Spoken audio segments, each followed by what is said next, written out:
A Corner Brook artist has had her hands full making 15,000 felt forget-me-nots. Jackie Alcock spent the last 4 years working on this project, and with a Second World War veteran for a father, it holds special significance. Here Now's Colleen Connors takes us to the Rotary Arts Centre in Corner Brook for more. This exhibit is a thank you to all the soldiers that served in World War I, Afghanistan, and I've included the Korean War and peacekeepers also. I'm remembering them through, a lot of it is fabric work, which is wall hangings, quilts, a few canvases, and a poster series for Afghanistan, and a lot of flowers. Well, my idea was to make a forget-me-not for every soldier and woman that served in World War I. And I started by collecting clothes from across Newfoundland. I visited all the Salvation Army and secondhand stores and tried to collect wool because that was a fabric that would have been around back then. And when the wool is felted, you dyed it to the right colors.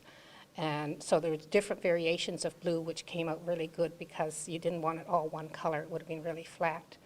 And I made 12 at a time, and there's about 15,000 in the show.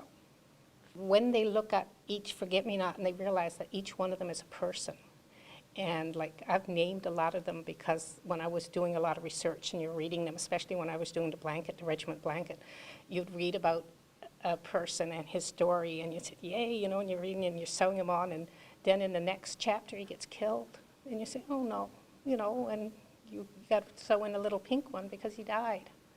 So it was, you got to know a lot of people, and you know, it was really sad, and I did an awful lot of crying in the last 4 years. Well, Sunday is Remembrance Day, and like my dad is a World War II veteran, and we always went to Remembrance Day, and from the time I was 7 to maybe 12, I was in charge of cleaning the medals, right? Then they got dipped, and I was out of work.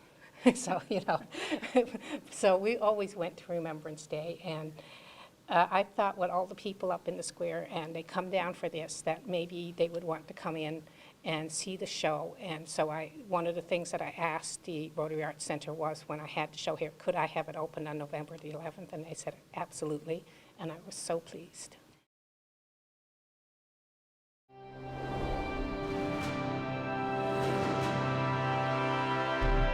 Remembrance Place, a few places, of course, carrying the weight of the rooms, which encapsulates the history, particularly the First World War exhibit, just one floor below me. But stories, of course, about what's happened to many Newfoundlanders and Labradorians who fought in various wars aren't limited to this place. Earlier today, I met up with Heather Cornick to find out an amazing story, a story about military conflict and incredible coincidence. Watch this.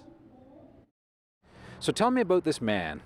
This is my grandfather, Douglas Pelly. We call him Gampy, and he enlisted in the war in 1917 at 20 years old, him and his two brothers, and he was injured. The next year he was over in France in the Battle of Cambrai, and he was injured and spent many months in hospital. He didn't get home till 1919. Right, and part of the story has to do with what his father did to actually find him, right? His father, they didn't hear from him for months and months, and so he enlisted with the sole purpose of going to Europe to find his son, and he found him in a hospital in London. And do you know what kind of shape he was in by the time his dad had found your granddad? He was in really bad shape, and he had shrapnel in so close to his heart they could never remove it. It was in his body till he died. Right, so, and he lived to a ripe old age, and what happens next in the story, which covers many, many years, is actually quite something. So take me back to when he came home to Newfoundland. Okay, he came home and he got married, raised 4 kids, and he was a fisherman. And later on in his elder years, he used to come in here to the veterans ward for, you know, illnesses or checkups because he still had the shrapnel in his heart. And one day, my aunt actually brought him in from Springdale, and there was a man in the bed next to him. And she was telling the man who she was and where they were from, and he said, I knew a Douglas Pelly. He said, years ago, I was a guy, he said, that went around retrieving bodies from the battlefields.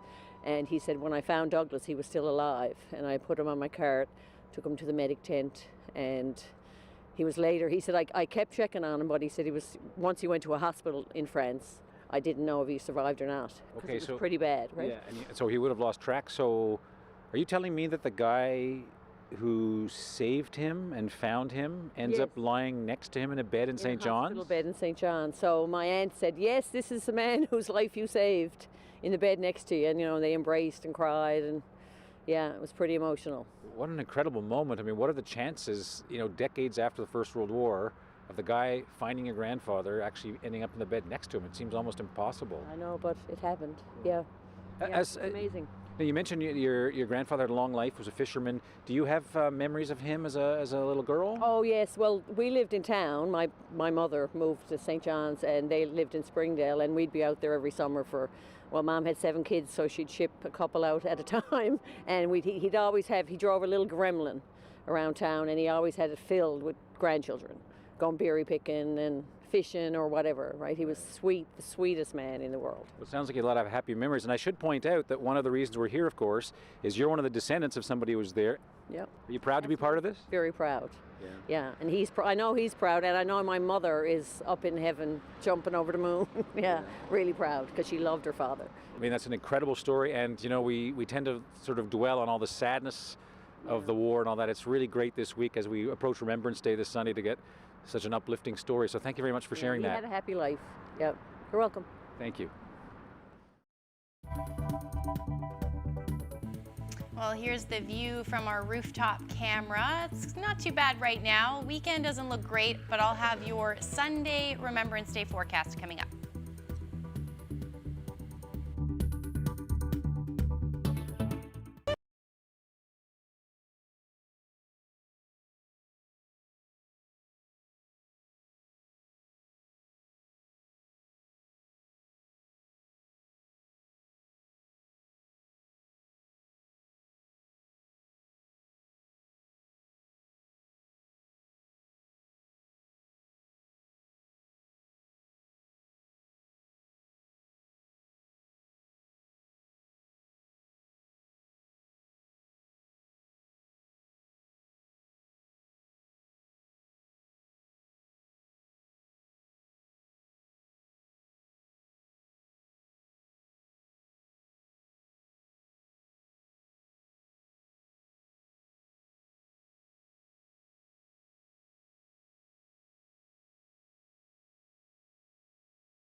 The part about living in Newfoundland is that someone is always up to something interesting. Like I just find people, when they have spare time, they're creative. It's all about lifestyle in Newfoundland and Labrador. I love running because, strangely enough, it's very relaxing. If you're running anywhere in this province, you're probably running somewhere scenic. You're breathing in fresh air. I have a friend that says, on a good run, you can solve the problems of the world.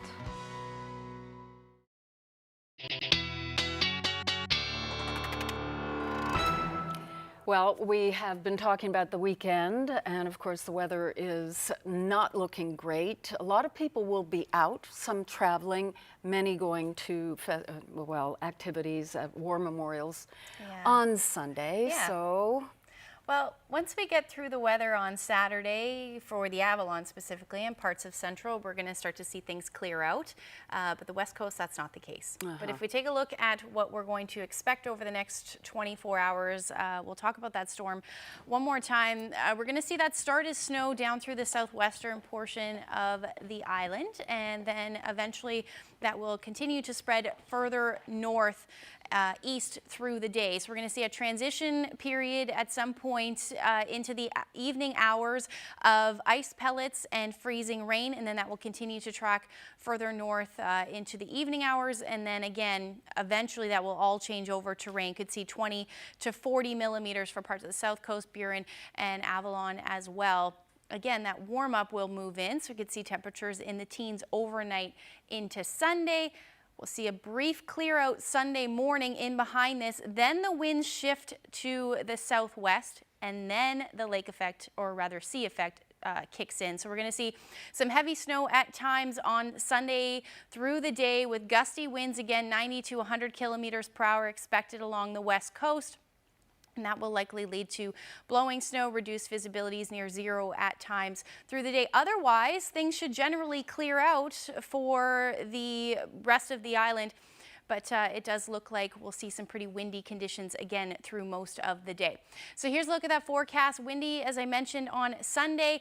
Temperatures sitting in the single digits for the most part. Port aux Basques sitting at 8 degrees. Look at these temperatures. Marystown 10 degrees, 6 eventually through the day for St. John's into the afternoon. Now, as far as snowfall accumulations go for Labrador, pretty significant amounts it looks like through Sunday. Upwards of about 35 centimeters is possible for Happy Valley Goose Bay. So taking a quick look ahead, we're going to see windy conditions right in through Monday, Tuesday, a little bit of break in that wind, then the next system moves in. With that, again, we're going to see that start as snow, transition through to freezing rain, and then rain in behind that Wednesday evening.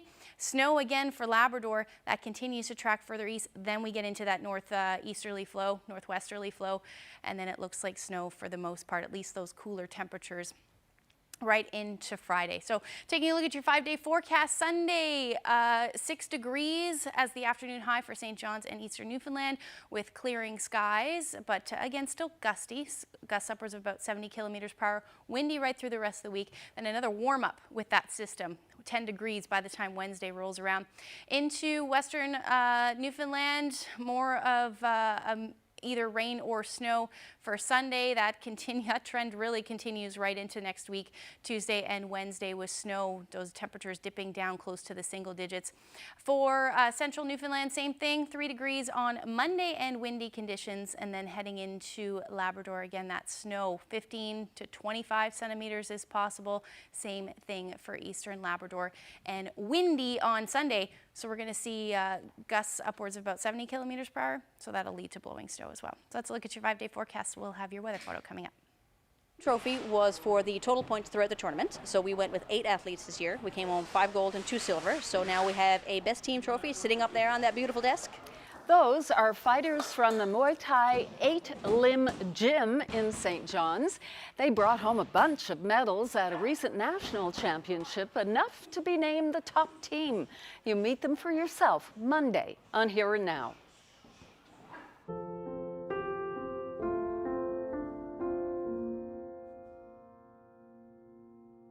Ladle Cove, April 30th, 1918. Dear Sir, in such times as these, when our country, yea, when every person on this island home of ours is being asked to do all that is in his or her power to stand up for the cause of king and country, I think it an honor, though a very severe loss, to be able to say I had sons who were willing to give their lives in order to keep the old flag flying. When I read of the others who had given their all, I feel that I am not alone. I have indeed given my all, being the mother of 2 sons who have made the supreme sacrifice for king and country. Although it's such a heavy blow, I feel proud for them. And I know that they will never fill dishonored graves. For my dear boy, Private Harold G. Kosh, whose name was added to the roll of honor as missing on that memorable July 1st, 1916, I have received a certificate and memorial card from the Patriotic Association. I had another dear boy who made the supreme sacrifice on September 28, 1917, Private William C. Kosh. I would like to know if a certificate is given for each soldier. If so, I should very much like to have one in memory of my other dear boy. If you could give me any information regarding it, I shall be very much obliged. I remain yours faithfully, Mrs. William Kosh.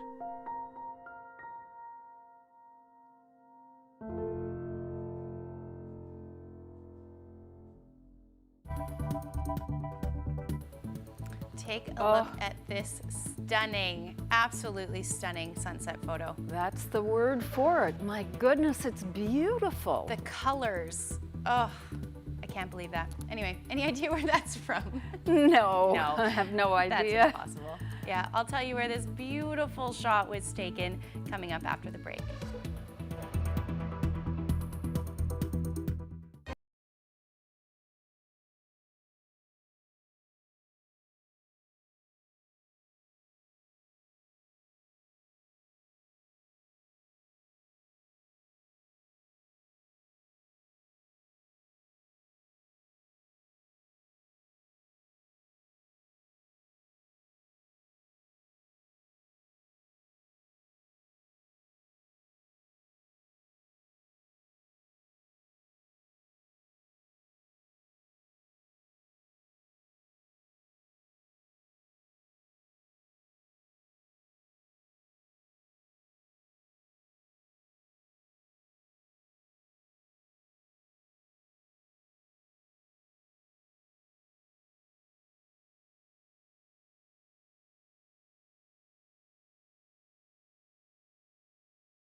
Birthday and anniversary greetings brought to you by Lane's Retirement Living. With a bowling alley, pool, cinema, and more. Everyone wants in. Lane's Retirement Living. Sorry, only for seniors.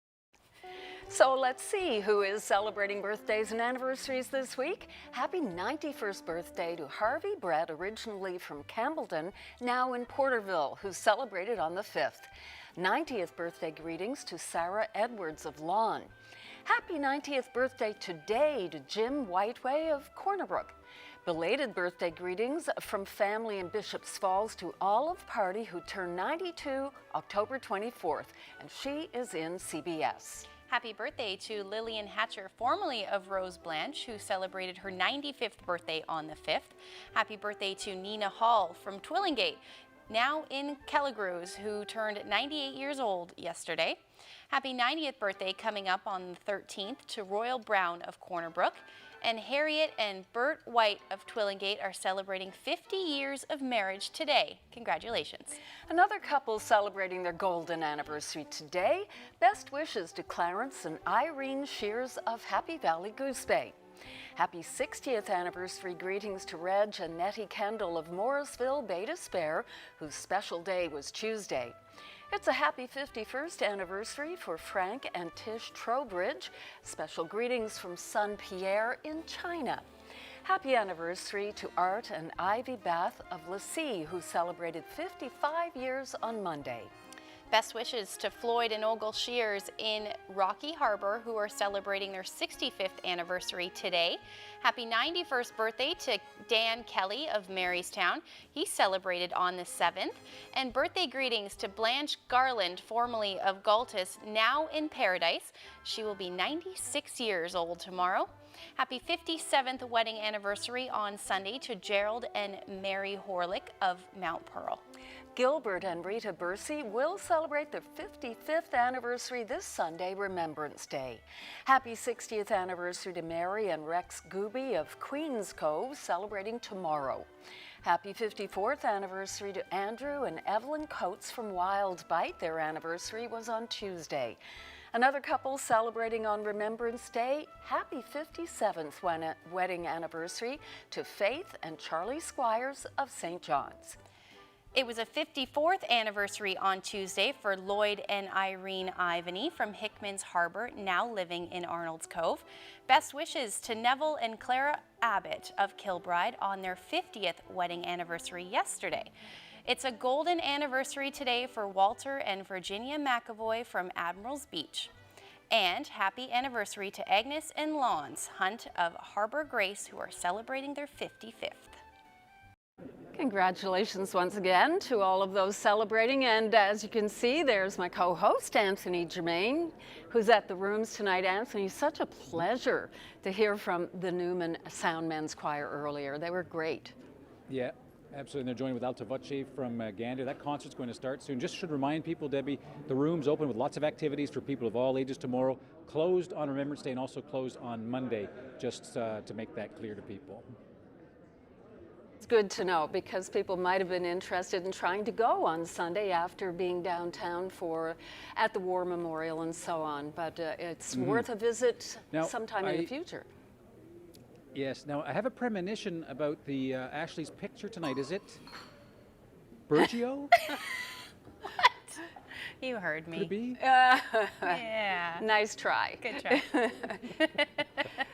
Anyway, I'll see you guys on Monday. Yeah, have a great weekend, and thanks for everything tonight. All right, bye now. So let's see the Bergio picture again. The Bergio picture. Oh, just a stunning sunset. I mean, we talked about this earlier today, but I can't believe just the colors. Bergio, wow, that is spectacular. And we were, okay, we'll just show it exactly on the map. Yeah, right there. And you were talking about all the beautiful pictures you get to see, and of course you want to say thanks to... I forgot to change that. Oh. That's the wrong thing, but that is supposed to be Bergio, yeah.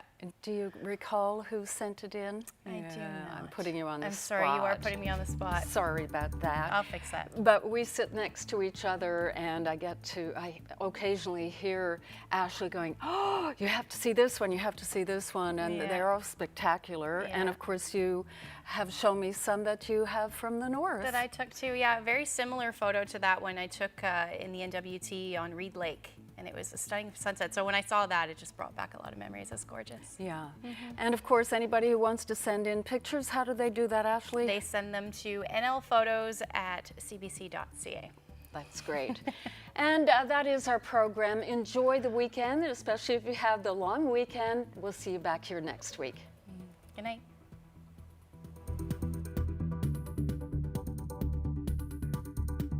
Duke of Edinburgh Volunteer Hall of Fame Gala honors exceptional volunteers here in Newfoundland and Labrador.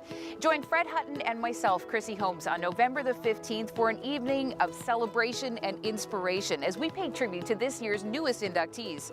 For more information or to purchase tickets, you can always check out the website